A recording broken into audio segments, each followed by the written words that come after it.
roaring in the morning sun, searching for a longer day.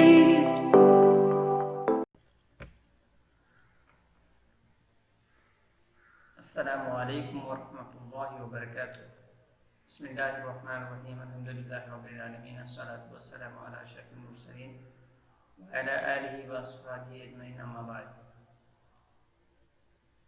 تو بچوں، ہم نے پچھلے چیپٹر میں جو پڑھا تھا نجاست کی اقسام کے بارے میں پڑھا تھا. چیپٹر نمبر 18 نجاست کی اقسام. اس سے پہلے والا چیپٹر نمازوں کی شرطیں. نماز کی شرطیں کیا کتنی ہیں؟ 6 ہیں. 6 میں سے پہلی طہارت ہے، جس کے بارے میں ہم نے پڑھ لیا. جگہ پاک ہونا، بدن پاک ہونا ہے، اور ہر طریقے سے ہم صاف صفائی میں ہونا ہے. ٹھیک ہے. اور 18واں چیپٹر تھا کہ نماز کی اقسام. کیا؟ نماز کی اقسام نہیں، نجاست کی اقسام. نجاست کی کتنی قسمیں ہیں؟ غلیظہ اور خفیفہ. غلیظہ مطلب جو سخت ہے، خفیفہ جو ہلکی ہے. سخت کی مثال جیسے مردار کا گوشت، کتے کا پکانا، یہ سب سخت ہے. اس کو تو صاف صفائی کیسے کرنی ہے کہ 1 درہم سے زیادہ ہو تو نماز نہیں ہوگی. ٹھیک ہے. اور اسی طرح یہ نجاست خفیفہ 1/4 سے زیادہ ہو تو نماز نہیں ہوگی. آئیے چلتے ہیں اگلے چیپٹر کی طرف. جس نے کوشچن آنسر نہیں لکھے ہیں وہ لکھ کر جلدی سے بھیج دینا. ٹھیک ہے. چیپٹر نمبر 19 سبق. نجاست سے پاکی حاصل کرنے کا طریقہ. یعنی اگر گندگی لگ جائے بدن کو یا کپڑے کو تو اس سے پاکی حاصل کیسے کریں گے، کیسے ہم صاف ہوں گے اس کے بارے میں آج ہم پڑھیں گے. ٹھیک ہے. آئیے شروع کرتے ہیں. سبق نمبر 19 نجاست سے پاکی حاصل کرنے کا طریقہ. نجاست سے پاکی حاصل کرنے کے لیے پاک پانی یا مائی جیسے گلاب کا پانی، سرکہ وغیرہ استعمال کیے جا سکتے ہیں. یعنی صاف پانی ہونا ہے، یہ نہیں ہے تو گلاب کا پانی یا سرکہ وغیرہ. ٹھیک ہے. یہ سب ہونا ہے. اس سے ہم پاکی حاصل کر سکتے ہیں، صفائی حاصل کر سکتے ہیں. نجاست سے پاکی اس وقت مکمل ہوگی کہ جب عین اور اصل نجاست زائل ہو جائے. سمجھ میں آیا آپ کو؟ جب وہ نجاست ہے جو بدن پہ لگی ہے یا کپڑے پہ، جب وہ ہٹ جائے تب ہم پاک ہو جائیں گے. ٹھیک ہے. البتہ نجاست کا رنگ ظاہر کرنا مشکل ہو تو ایسا رنگ و دھبا باقی رہنے میں کوئی حرج نہیں. مطلب اگر کوئی ایسا دھبا لگ گیا کہ وہ صاف ہی نہیں ہو رہا، 10 بار دھو دیا ہم نے، 3 بار سے زیادہ دھو دیا لیکن وہ صاف نہیں ہو رہا ہے، دھبا ہو رہ گیا ہے، تو اسے ہٹانے میں اگر مشکل ہے تو کوئی بات نہیں، وہ کپڑا پاک ہو گیا ہے، آپ نماز پڑھ سکتے ہیں. اگر ایسی نجاست جو دلدار و جسمدار نہ ہو، دلدار مطلب گاڑھا پن اس میں نہ ہو، اور جسمدار مطلب اس پہ کوئی جسم نہ، مطلب آکار جسے ہم اردو میں ہندی میں کہتے ہیں آکار نہ ہو، صورت نہ ہو اس کی، تو 3 مرتبہ دھویا جائے اور ہر مرتبہ پانی نچوڑ کر نکالا جائے. یعنی ایسی نجاست جس کے کوئی صورت نہ ہو، کوئی آکار نہیں ہے، کوئی اس کا مطلب دیکھنے میں لگ نہیں رہی ہے کہ نجاست ہے، تو اسے صاف کیسے کیا جائے گا؟ 3 بار دھویا جائے اور ہر مرتبہ پانی نچوڑ کر نکالا جائے تو وہ پاک ہو جائے گا. ٹھیک ہے. یعنی جس کی ایسی صورت نہ ہو، ایسی گندگی جس کی کوئی صورت نہ ہو، تو اس کو پاکی حاصل کرنے کا طریقہ کیا ہے کہ اسے دھوئے 3 مرتبہ اور ہر مرتبہ نچوڑے. اور اگر چپل جوتے وغیرہ میں جسم والی نجاست لگ جائے تو اس طرح رگڑنے سے طاہر ہو جائے گا کہ نجاست کا نشان باقی نہ رہے. یعنی چپل میں کوئی گندگی لگ گئی، نجاست لگ گئی، تو اسے دھونے کا طریقہ کیا ہے؟ اسے اتنا رگڑے کہ وہ صاف ہو جائے. تو چپل پر ہمیں پتہ ہے کہ ہم کچھ بھی دھوئیں گے، برش سے دھوئیں گے تو وہ ایک دم صاف ہو جائے گی، تو اس لیے اتنا رگڑنا ہے کہ وہ ایک دم صاف ہو جائے، چپل ایک دم پاک ہو جائے. آئیے آگے چلتے ہیں. اور اگر جسم والی نہ ہو تو 3 مرتبہ دھویا جائے. یعنی اگر جس کی صورت نہ ہو تو اسے 3 بار دھونا ہے اور ہر مرتبہ پانی کے قطرے پوری طرح ٹپک نہیں دیا جائے. یعنی ہر بار 3 بار دھونا ہے اور ہر بار نچوڑنا ہے، اتنا نچوڑنا ہے کہ پانی نکل جائے. ٹھیک ہے. جیسا کہ ہم نے بتایا تھا یہ اس کے لیے ہے جس کی صورت نہ ہو. جس کی صورت ہے تو اس کو اتنا دھویا جائے کہ وہ صاف ہو جائے. ٹھیک ہے. شراب اگر سرکہ بن جائے تو طاہر ہو جائے گا. یعنی شراب جو ہے کبھی سرکہ بن جاتا ہے، ہم نے شراب دیکھی ہوگی، وہ گندی ہوتی ہے لیکن کبھی کبھی سرکہ بن جاتی ہے تو طاہر ہو جائے گی، کیونکہ اس میں نشہ نہیں رہے گا تو اس لیے وہ پاک ہو جائے گی. نشہ اور بو نہیں رہے گی، اس کی پوری صورت ہی بدل جائے گی، سرکہ ہو جائے گی. ٹھیک ہے نا. تو اس طرح وہ پاک ہو جائے گی. اور اسی طرح مردار کی کھال، نمک وغیرہ سے اگر دباغت دے دی جائے تو پاک ہے. یعنی دباغت دینا مطلب کیا ہے؟ اس کو ہم کیا کرتے ہیں، کھال کو ہم اس کی صورت بدلتے ہیں نمک سے یا دھوپ میں سکھا کر. جیسے کہ ہم دیکھ رہے ہیں ہمارے بہتوں کے گھروں پر ہوتا ہے، سینری ہوتی ہے کھال کی، یا تو ہم کیا کرتے ہیں وہ کارپیٹ بنواتے ہیں. کسی کسی کا رہتا ہے شیر کی کھال کا کارپیٹ یا تو چیتے کی کھال کا کارپیٹ. اس طرح تو مطلب وہ کیا ہوتا ہے، دباغت کی جاتی ہے، اسے سکھایا جاتا ہے، جلایا جاتا ہے. ٹھیک ہے، دباغت مطلب جو ہوتا ہے اس کا آکار بدلا جاتا ہے، یعنی کھال سے بدل کر اس کو کسی اور صورت میں بنا دیتے ہیں. ٹھیک ہے، دباغت مطلب ہوتا ہے کہ اسے نمک دے کر ہم اس کی وہ بدبو کو ہٹاتے ہیں، اس کی گندگی کو ہٹاتے ہیں اور اس کو صاف ستھرا بنا دیتے ہیں. تو اس طرح دباغت دے دی جائے تو پاک ہے. اگر زمین پر کہیں نجاست لگ جائے اور وہ اس قدر سوکھ جائے کہ اس کا رنگ بو وغیرہ دور جائے تو اس جگہ پر نماز پڑھی جا سکتی ہے. آئیے دوبارہ دیکھتے ہیں. اگر زمین پر کہیں نجاست لگ جائے، یعنی زمین پر کہیں نجاست لگ گئی اور وہ اس قدر سوکھ جائے کہ اس کا رنگ بو وغیرہ دور ہو جائے گا. تو اگزامپل لے لیتے ہیں. ہمارے گاؤں میں مٹی کے گھر ہوتے ہیں.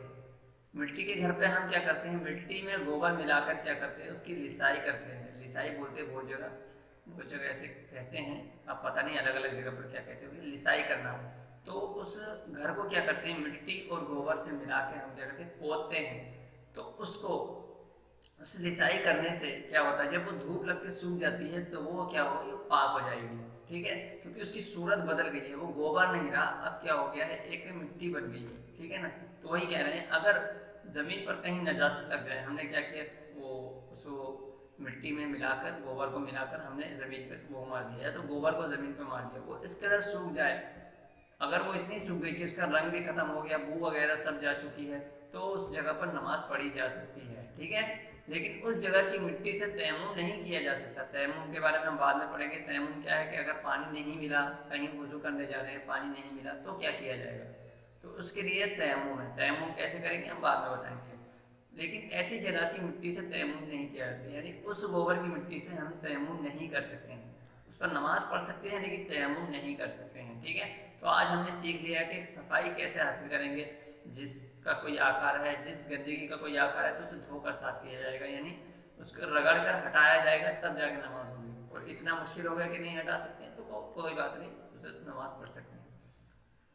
اور جس کی کوئی صورت نہیں ہے تو اسے 3 بار دھونا ہے، 3 بار بھی نچوڑنا ہے. ٹھیک ہے، یہ طریقہ ہے صاف کرنے کا. تو آئیے مشق کر کے دیکھتے ہیں کن کن چیزوں سے نجاست دور کی جا سکتی ہے.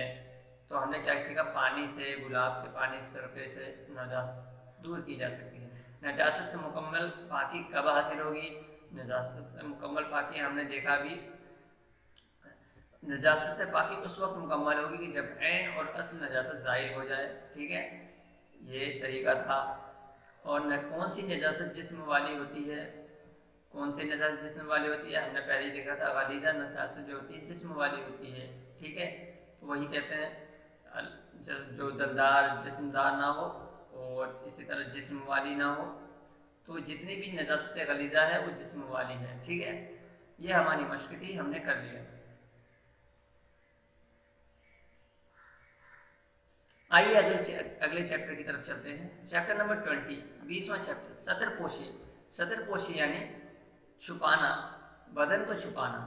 سبق نمبر 20 ہے سطر پوشی یعنی بدن کو چھپانا. بدن کو کیسے چھپایا جائے گا، نماز کے لیے بدن کو چھپانے کا طریقہ کیا ہے. آئیے شروع کرتے ہیں. سبق نمبر 20، سطر پوشی. سطر مطلب چھپانا، سطر پوشی مطلب بدن کو چھپانا. شرائط نماز میں دوسری شرط ہے سطر پوشی یعنی بدن کو چھپانا. کتنا چھپایا جائے گا، کیسے چھپایا جائے گا، وہی. سطر چھپانے سے مراد یہ ہے، دیکھیے مراد بتا رہے ہیں، میننگ بتا رہے ہیں کیا ہے. مردوں کے لیے ناف سے لے کر گھٹنوں تک چھپانا فرض ہے، یعنی ناف سے لے کے گھٹنوں تک چھپانا فرض ہے. یہ کہیں نہیں دکھانا ہے آپ کو، گھٹنے دکھا کر کہیں نہیں چلنا ہے. آپ اپنے گھر ہوں، رشتے دار کے یہاں سو رہے ہوں، جاگ رہے ہوں، تب بھی آپ پوری نائٹ پینٹ پہن کر سونا ہے یا تو پورا پیجامہ پہن کر سونا ہے. ناف اور گھٹنا نہیں دکھانا ہے. یہ ہمیشہ کی بات ہے، چاہے وہ نماز کے اندر ہو یا نماز کے باہر. ٹھیک ہے، اور عورتوں کے لیے چہرہ، قدم اور ہتھیلیوں کے علاوہ تمام بدن چھپانا فرض ہے. ٹھیک ہے نا، یہ نماز میں بھی، نماز کے باہر بھی سب بدن چھپانا فرض ہے. صرف چہرہ، ہتھیلی اور قدم دکھنے چاہیے، اس کے علاوہ کچھ نہیں دکھنا چاہیے۔ سطر پوشی کے لیے کپڑا ایسا ہونا چاہیے کہ کپڑے کے اندر سے بدن نہ چمکے، یعنی کپڑے کے اندر سے بدن نہیں چمکنا چاہیے، جالی والا یا مچھردانی جیسا کچھ بھی نہیں پہننا ہے کہ بدن دکھ رہا ہے چھپا لیا ہے آپ نے نام کے لیے، تو یہ نہیں ہونا ہے، بلکہ پورا بدن ڈھکنا چاہیے، نظر نہیں آنا چاہیے۔ عورتوں کے لیے تمام بدن اجنبی مردوں سے چھپانا فرض ہے، مطلب دوسرے مردوں سے جو گھر پہ آتے ہیں باہر کے لوگ، تو پورا بدن چھپانا فرض ہے عورتوں کے لیے۔ اگر کسی کو کوئی کپڑا یا بدن چھپانے کی کوئی چیز نہ ملی تو وہ ایسی حالت میں بیٹھ کر نماز پڑھے، رکوع اور سجود کو اشارے سے ادا کرے، یعنی آپ ایسی جگہ پھنس گئے ہیں اور آپ کے کپڑے یا کوئی سب کچھ جا چکا ہے، آپ ایک دم ننگے ہیں، کچھ نہیں ہے آپ کے بدن پر، تو آپ کو نماز کیسے پڑھنا ہے؟ بیٹھ کر نماز پڑھنا ہے، ٹھیک ہے؟ اور رکوع اور سجود کیا کرنا ہے؟ آپ کو اشارے سے کرنا ہے، ٹھیک ہے نا؟ اگر ایک فرض کے ادا ہونے تک کسی عضو کا چوتھائی حصہ کھلا رہ جائے، یعنی چوتھائی حصہ، 4 حصے بنائیں گے تو اس میں زیادہ تر حصہ اگر کھلا رہ جائے، کسی عضو کا نماز پڑھتے وقت کسی حصے کا زیادہ تر حصہ کھلا رہ جائے تو نماز فاسد ہو جائے گی، منعقد نہ ہوگی، ٹھیک ہے؟ تو نماز کیا ہوگی؟ ٹوٹ جائے گی۔ مثال کے طور پہ لیتے ہیں، گھٹنا ہم نے چھپانے کا حکم دیا تھا، لیکن ہمارا 4 حصے بنائیں گے گھٹنے تک کے، تو اگر زیادہ تر حصہ گھٹنے کا دکھ گیا، یعنی گھٹنا دکھ جائے، ناف دکھ جائے تو نماز نہ ہوگی، ٹھیک ہے نا؟ اگر کھلتے ہی فوراً چھپا لیا تو نماز صحیح ہو جائے گی، یعنی دکھ رہا تھا، جیسے ہم مثال کے اوپر نماز پڑھتے ہیں، کچھ لوگ جینس پہن کے نماز پڑھتے ہیں، نماز میں جاتے وقت کیا ہوتا ہے، کمر ان کی بہت دکھنے لگتی ہے اور جینس نیچے جانے لگتی ہے، تو اس سے نماز نہیں ہوگی، اس سے آپ کو بچنا چاہیے، اس سے نماز نہیں ہوگی۔ آپ کو کیا کرنا ہے؟ فوراً اس کو اوپر کر لینا ہے، ٹھیک ہے نا؟ اگر کھلتے ہی فوراً چھپا لیا تو نماز صحیح ہو جائے گی، ٹھیک ہے؟ تو ہم نے سیکھا سطر مرد کا کتنا ہے، ناف اور گھٹنے سے درمیان پورا چھپانا ہے، گھٹنا بھی شامل ہے، ناف بھی شامل ہے، تو پورے کو چھپانے کو ہم مرد کا سطر کہتے ہیں، اس پر اتنا فرض ہے چھپانا۔ عورت کے لیے کیا ہے نماز میں؟ قدم، ہتھیلی اور چہرے کے علاوہ پورا چھپانا فرض ہے نماز میں، اور باقی کسی غیر مرد کے لیے اس کو پورا بدن چھپانا فرض ہے۔ آئیے مشق کر کے دیکھتے ہیں، نماز کی دوسری شرط کیا ہے؟ نماز کی دوسری شرط سطر پوشی ہے۔ مردوں کے لیے کہاں تک چھپانا فرض ہے؟ جیسا کہ ہم نے بتایا کہ ناف سے لے کر گھٹنے تک چھپانا فرض ہے۔ عورتوں کے لیے کیا عورت نہیں ہے؟ عورتوں کے لیے چہرہ، ہتھیلی اور قدم فرض نہیں ہے۔ کپڑا نہ ہونے، چوتھا سوال ہے، کپڑا نہ ہونے کی صورت میں نماز کس طرح ادا کی جائے گی؟ کپڑا نہ ہونے کی صورت میں نماز بیٹھ کر ادا کی جائے گی، اشارے سے رکوع سجدے ہوں گے۔ تو بچوں آج ہم نے 2 چیپٹر پڑھے ہیں، چیپٹر 19 اور چیپٹر 12، سبق نمبر 19، سبق نمبر 20۔ سبق نمبر 19 تھا کیسے ہم پاکی حاصل کریں گے، سبق نمبر 20 تھا سطر پوشی کیا ہے۔ تو امید ہے کہ بچوں آپ کو ویڈیو پسند آیا ہوگا، آپ سب نے یاد کر لیا ہوگا کہ آج ہم نے کیا سیکھا ہے، تو امید ہے کہ آپ ضرور مشق لکھیں گے اور مجھ کو بھیجیں گے۔ انشاءاللہ ملاقات ہوگی اگلی ویڈیو میں، تب تک کے لیے السلام علیکم ورحمۃ اللہ وبرکاتہ۔